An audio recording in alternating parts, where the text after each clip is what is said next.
That's the anterior cingulate. Why would I want to draw attention to this?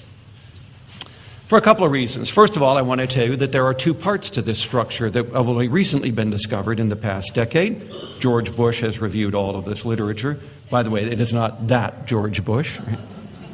He's a neuroimager at Mass General Hospital. And he has shown that the anterior cingulate is not one, but two separate functional zones. The upper one in red, which I think should have been in blue, as you'll see in a moment, if color is to mean anything.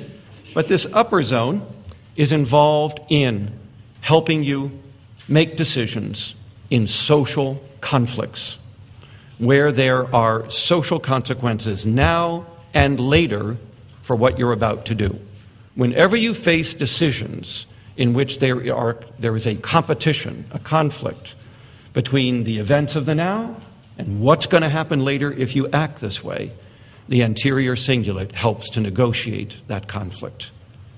It buys you time to think about it and then allows you to execute behavior that is in your long-term welfare, not just your short-term welfare.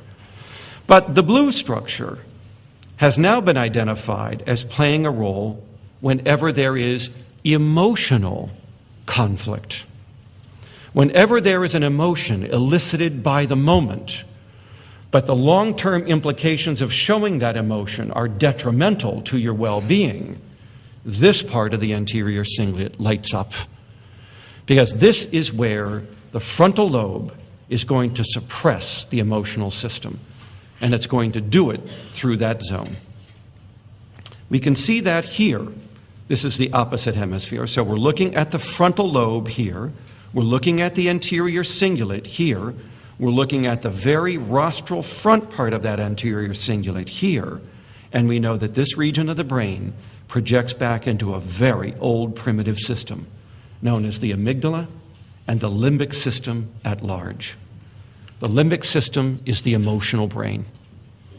Most species with a brain and spinal cord have this system because this is where emotion comes from, and especially aggression. That is largely an amygdala activity, though it does other things besides that.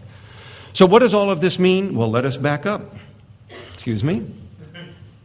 We know that this part of the brain is smaller in people with ADHD. And as you will see on the following diagram, that midline structure does not activate in adults with ADHD, as it does in normal adults who face social or emotional conflicts. The anterior cingulate appears to do nothing. What is that going to do? It is going to leave you prone to not regulating your limbic system. You are going to be very emotionally impulsive. You will be characterized as having low frustration tolerance, impatience, quickness to anger, unable to tolerate waiting, showing your emotions more easily than others, and more raw, unmoderated emotion, hence the term impulsive emotion, and more generally, more easily excitable. Now, if all of that sounds like a mood disorder, it isn't. Mood disorders are where the limbic system is overexpressing abnormal levels of emotion, and individuals have trouble regulating it. That would be bipolar disorder, for instance, which is largely a limbic system disorder. In contrast, ADHD is not a mood disorder. It's a failure to regulate mood disorder. It's a self-regulation of emotion disorder. The emotions the individual is having are quite normal, but most people would have suppressed them, would have inhibited, moderated, self-calmed, self-soothed, and then brought those emotions in line with their longer-term welfare in that situation. That is what the person with ADHD cannot do as well. Inhibit, self-calm, self-soothe, contemplate, and moderate that emotion. So if you're an adult with ADHD, you may find yourself sitting in a business meeting where you have just been insulted.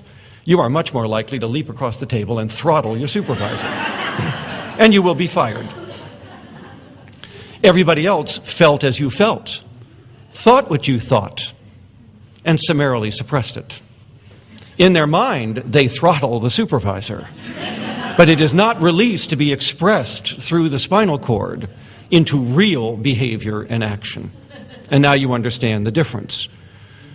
The mood is the same. The expression of the mood is not. There is no stopping to self-regulate the emotional state. So we now know that emotional impulsiveness and dysregulation are just as much a part of adult ADHD as are inattention, poor working memory, poor time management, and impulsive decision-making. And now you know why. It is the inability of this anterior cingulate to govern that limbic system, so that emotions, once provoked, get expressed without the top-down management that other people would be doing, using the frontal lobe to reach in, take hold, and fine-tune the limbic system so that it is more appropriate for social goals.